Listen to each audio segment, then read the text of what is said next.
Sí, entre otras tantas cosas. Gracias por tenerte. Placer, como siempre. Antes que nada, ¿qué país ves desde el punto de vista económico a partir del 11? Veo que nuevamente el tren de la historia, Esteban, pasa por un andén que se llama Argentina. Por dos motivos. Mira, a ver. Uno externo y otro local. El local es que estamos ante el fin de una etapa, el fin de una era. Se terminó la época del despilfarro, del gasto a cuenta, de la improvisación, y empieza una nueva etapa. Por supuesto que está por definirse, pero, digamos, soplan aires nuevos. Y también el mundo le plantea a Argentina nuevas avenidas por las cuales traer el futuro al presente de nuestro país. Hoy el mundo reclama transición energética. No se ha hablado mucho, pero en este momento en Dubái hay una cumbre por el cambio climático y todo el mundo está mirando al litio y al cobre para poder producir baterías, para poder atraer inversiones que nos permitan ingresar en ese segmento. Segundo, la seguridad energética. Hoy Europa está transpirando la necesidad de traer energía porque no tiene energía de Rusia.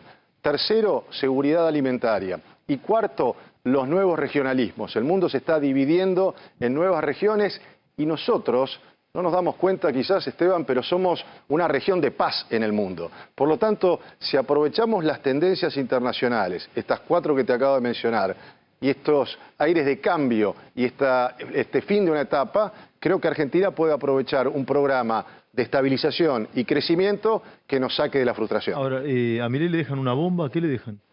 Y le dejan un campo minado por todos lados. Un campo minado. Un campo minado, con lo cual hay que caminar con mucha precisión, digamos, por donde lo mires. Desde, vos mencionabas mi experiencia en el Banco Central. El Banco Central está quebrado. El Banco Central está quebrado. Está quebrado, ya ni siquiera... yo hablaba cuando me fui del Banco Central y escribí un libro que se llamó Sin Reservas. Ahora ni siquiera no es que las han dejado en cero, son negativas, es decir, no tenés nada, abrís y tenés solo deudas en el Banco Central. A ver, empezando por ahí, sí. Después mirás la deuda comercial, cuánto le deben las empresas argentinas a sus proveedores del exterior, la deuda pública, la pobreza, que vos hiciste todo tu editorial en la primera parte de tu programa, en fin, son una cantidad de frentes. La clave también es atacarlos en forma simultánea. A ver, ilústrame. Nunca entré al Banco Central. Dentro del Banco Central, ¿qué hay? ¿Una bóveda? ¿Cómo es? Bueno, en realidad... Hay una bóveda. ¿Qué hay? ¿Abro y qué hay? En realidad, las reservas del Banco Central están en un banco que pertenece a todos los bancos centrales. Basilea, ¿no? Exactamente, que es el Banco de Pagos de Basilea.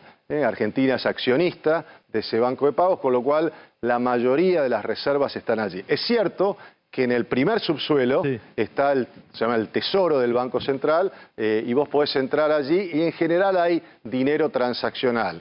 Algunos dólares que los bancos pueden necesitar para sus necesidades diarias. También en mi época, no sé si todavía sigue estando, había barras de oro, y estaban ahí, pero bueno, en realidad la mayoría de las reservas que hoy no están radican en Basilea, Suiza. Sí, Martín, ayer Guillermo Franco habló como de un dólar de referencia, dijo, ¿no? Un dólar que le sentaba cómodo alrededor de 600, entre 600 y 700, 650 pesos, dijo. El dólar oficial, es decir, el cepo se va a mantener. ¿Qué significa eso? ¿Es una devaluación del 80%? ¿Qué es? Bueno, cuidado ahí, Esteban, vamos a ver cómo lo hacen, porque una cosa es que el dólar el día lunes valga 650 pesos y otra cosa es que el impuesto país, y yo si tuviera que apostar ahora con algo de información y algo de análisis, es muy probable que el impuesto país para todos aquellos que importan lo suban. ¿Por qué? Porque Argentina necesita, y el primer desafío que tiene el presidente Milei es cerrar el déficit fiscal. Para esto tiene que cortar el gasto y tiene que ampliar la base de tributación. Entonces, en el corto plazo es un mal impuesto el impuesto país, pero la realidad le indica que va a tener que caminar también sin resignar fuentes de recaudación. Por lo tanto, lo que sí vamos a tener es, bueno, una cantidad de distorsiones que el nuevo presidente, el nuevo ministro de Economía va a empezar a sacar la basura debajo de la alfombra y es bueno que lo haga al principio y no al final de su gobierno. Sí, ¿cómo es desarmar la pelota, la bolsa, la bomba de las LELIQs? Bueno, yo estoy convencido que necesitas un programa integral. Me parece muy importante la ley ómnibus que va a plantear el presidente, porque aquí no podés mirar un solo problema. ¿Qué haces con el dólar? ¿Qué haces con las LELIQ? Necesitas un programa en donde plantees un programa monetario, un programa de gasto público, un programa de reforma de la administración pública, en donde no termines gastando más allá de lo que ingrese, pero también con incentivos a ampliar la base de tributación. Argentina necesita una simplificación impositiva que nos permita que más de un 50% de los argentinos que hoy están en la informalidad pasen en su mayoría a la formalidad. Bueno, todo esto hay que hacerlo todo junto. Si esto lo lográs, está claro que el Banco Central lo que puede empezar a hacer es estirar los vencimientos de las LELIQ, o plantearle, tengo entendido que se está trabajando... De canje con bonos. Claro, un canje, hay alguna posibilidad, por lo que he escuchado, sabes que hablo bastante con el exterior, de algún tipo de préstamo puente que pueda tener la Argentina con alguna garantía. Entonces, que el propio Banco Central, el Ministerio de Economía, dé un menú de alternativas a los bancos. Ahora, yo estoy convencido que no es un problema... No es el tema central para vos. Es un tema importante, sí, muy importante, pero no es el primer tema. Si se logra un programa que esté respaldado por el Congreso, después atendeme bien a la secuencia, después yo espero que el ministro de Economía pueda sentarse el 5 de enero, a más tardar, con el Fondo Monetario Internacional para decirle: vengo con un programa, con una ley ómnibus que está bancada por el Congreso de la Nación, y de manera tal que empiece a negociar un nuevo programa con el Fondo Monetario. Eso lo que va a empezar es a darle previsibilidad a la economía argentina y por lo tanto ir estirando los vencimientos que tienen las LELIQ, bajando la tasa de inflación, bajando la tasa de interés y así haciendo más fácil. Pero probablemente se dé un menú de alternativas, algunos bonos, algo de dólares, si es que se consiguen, y de esa manera se resuelve el problema de las LELIQ. Yo sé que esto no es magia, vos no sos un oráculo tampoco, ni tampoco has confeccionado el plan de gobierno y económico de Javier Milei, de Caputo, etcétera. Con un plan de estas características, o lo que se conoce, ¿la inflación debería comenzar a bajar a partir de cuándo? Bueno, la secuencia debe ser un programa integral, y me parece importante plantear, no solo, se está hablando mucho del ordenamiento de las cuentas públicas, y a mí eso me parece central, pero de manera conjunta y de manera sincrónica hay que plantear un programa de crecimiento y un programa de desarrollo, apoyado en las principales industrias que nos pueden sacar de la crisis: el agro, la energía, los servicios vinculados al conocimiento, la minería. Bueno, a esos sectores hay que brindarles previsibilidad. Y yo estoy convencido que necesitamos una política internacional que apoye la política económica para buscar acuerdos internacionales. Por ejemplo, hoy se ha caído el acuerdo Mercosur-Unión Europea. Bueno, no hay que pensar en grandes acuerdos, hay que pensar en acuerdos, por ejemplo, en materia energética, para poder construir los gasoductos que Argentina necesita para poder exportar gas. ¿Qué necesitamos dar? Es generar acuerdos país-país. Si uno genera, Esteban, un acuerdo Argentina-Unión Europea o Argentina-Alemania, Argentina-España, ese acuerdo tiene un nivel igual al de la Constitución argentina. Es decir, que si alguien quiere cambiarlo en el futuro, va a tener que cambiar la Constitución. Esa es la manera de darle previsibilidad a la economía argentina. Si esto se logra, Argentina puede estar dentro del primer año, sin quizás darte un mes, empezando a cambiar la tendencia, a bajar la tasa de inflación, a empezar a mostrar números en crecimiento, a empezar a mostrar inversiones del resto del mundo que empieza a confiar en la Argentina. Pero bueno, por supuesto, para esto hay que generar una secuencia. Leyes, un programa que esté bien implementado, la clave también está en la ejecución, un nuevo acuerdo con el Fondo Monetario, unificación cambiaria. Y yo estimo que si las cosas salen bien, hay que hacer la unificación cambiaria cuando tengamos la liquidación de la cosecha de soja, que eso es en el segundo trimestre del año que viene. Burgueño querido, vamos, un lujo tenerlo. No te quiero poner un compromiso, ¿no? Y estoy hablando de política, no de personas. Pero colegas tuyos critican que sea Caputo ministro de Economía por ser un especialista en finanzas, cuando lo que se necesitaría es un estratega que sepa de macroeconomía, de todo el escenario. Si coincidís con el diagnóstico...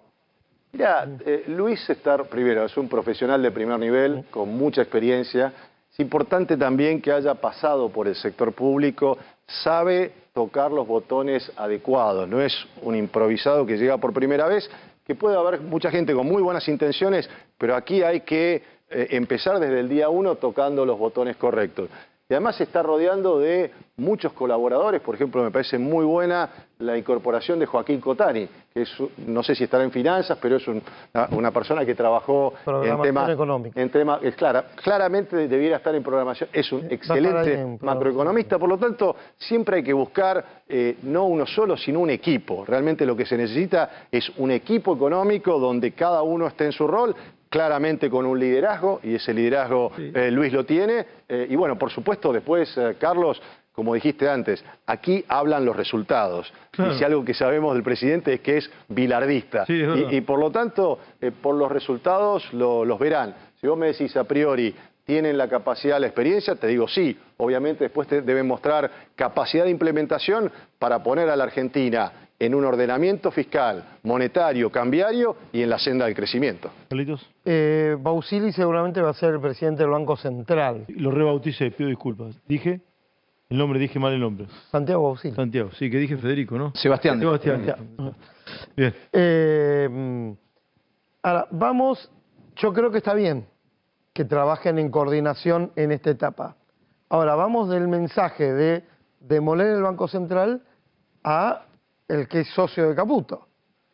Sí, de vuelta, Santiago, si mirás toda su trayectoria, Santiago Bausili es una persona que tiene entidad propia, ¿no? Digamos, trabaja, es muy conocido en los mercados internacionales y por lo tanto, digamos, hay que mirarlo en términos de su trayectoria.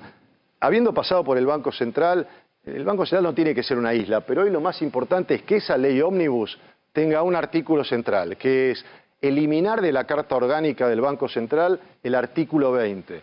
Ese artículo lo que permite es ser la chequera del gobierno nacional. Que el presidente de la Nación, que el ministro de Economía lo llame al presidente del Banco Central, como hace ahora, y lo tenga eche pibe. Le diga, che pibe, mandame 100.000 millones de pesos este jueves, que es el directorio del Banco Central, y el presidente del Banco Central lo único que dice es, sí señor. Bueno, lo importante es, por ley, más allá de las personas, por ley, quitarle esa facultad al gobierno de manotear el Banco Central como lo viene haciendo lamentablemente desde 2010. Claro, eso cuando saliste vos que se reformó la Carta Orgánica. Se reformó la Carta Orgánica, exactamente. Sí. Empezó una joda, ¿no? Tomó la reserva para pagarle al fondo.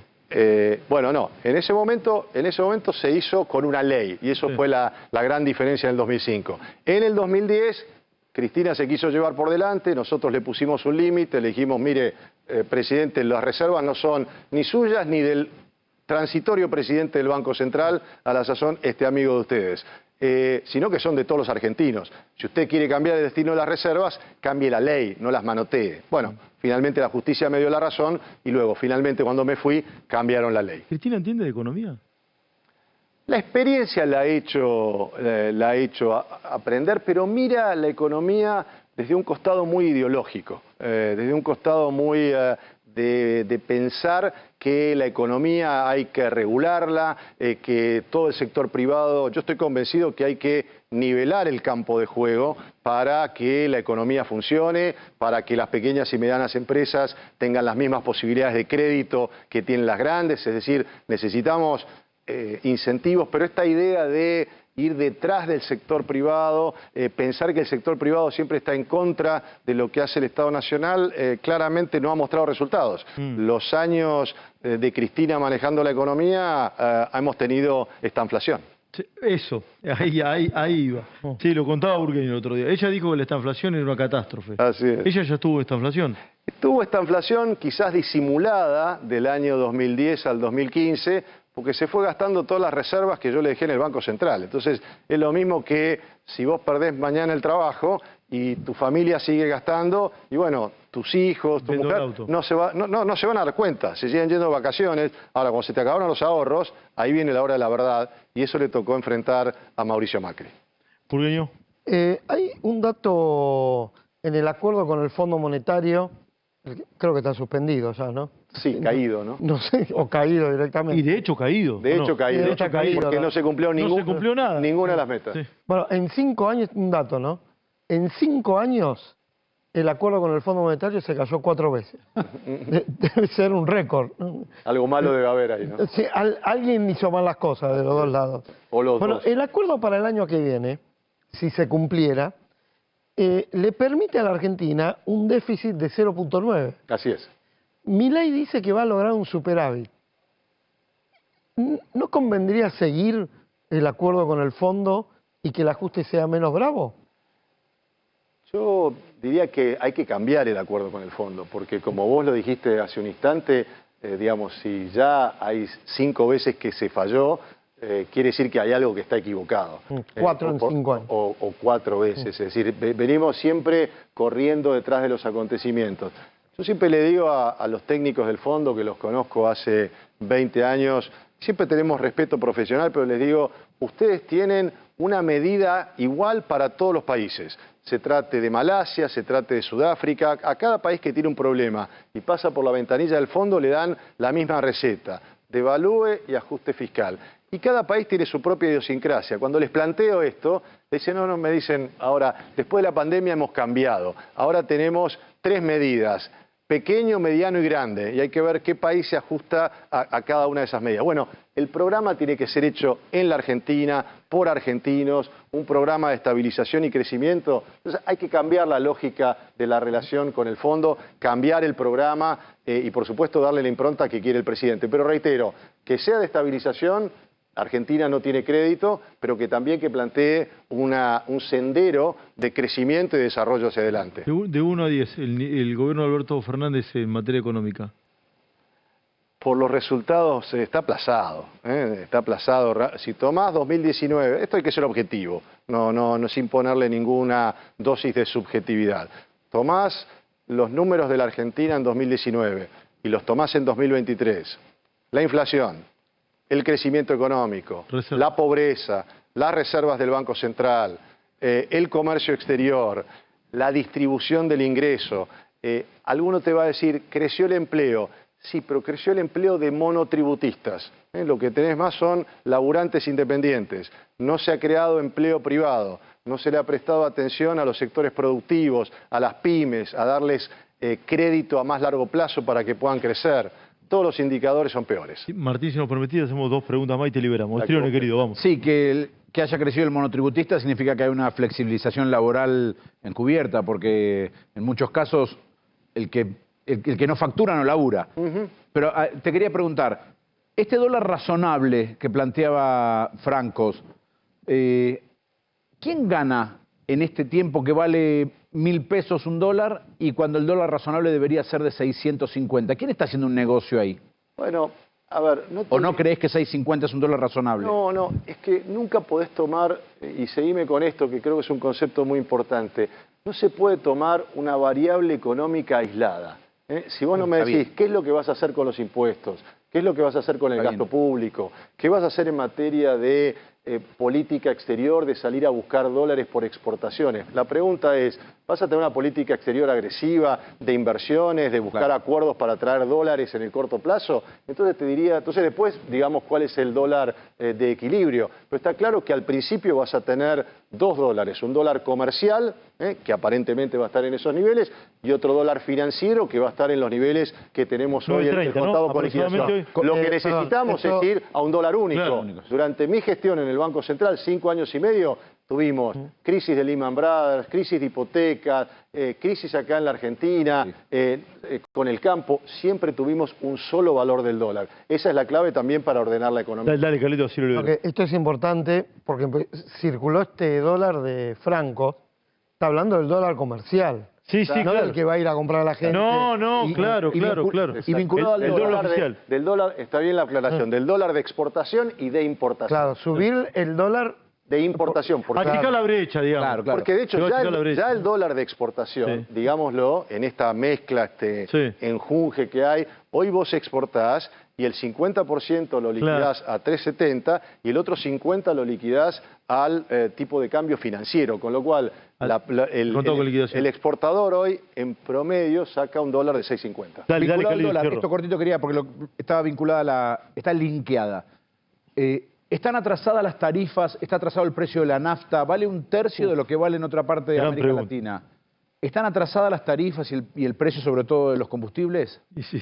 Bueno, lo que hay que plantear es un sendero para las principales variables económicas. Uno no puede plantear que los combustibles vayan por un lado, que la electricidad por el otro. Un programa de estabilidad que tenga convergencia donde todas las variables, la cantidad de dinero que se emite, lo que se gasta, lo que se recauda, vaya todo en una misma dirección y los senderos de tarifas, de precios de combustible también vayan. Esa es la manera de poder anclar las expectativas de inflación y que todos caminemos en una misma dirección. Ahora sí, con esto te despido y te agradezco siempre tu gentileza, siempre son muy amables con nosotros, Martín. Placer. ¿Hay riesgo de hiper o no? No, a ver. ¿No? No, Ah, mira. no. Si se hacen las cosas bien, Mira.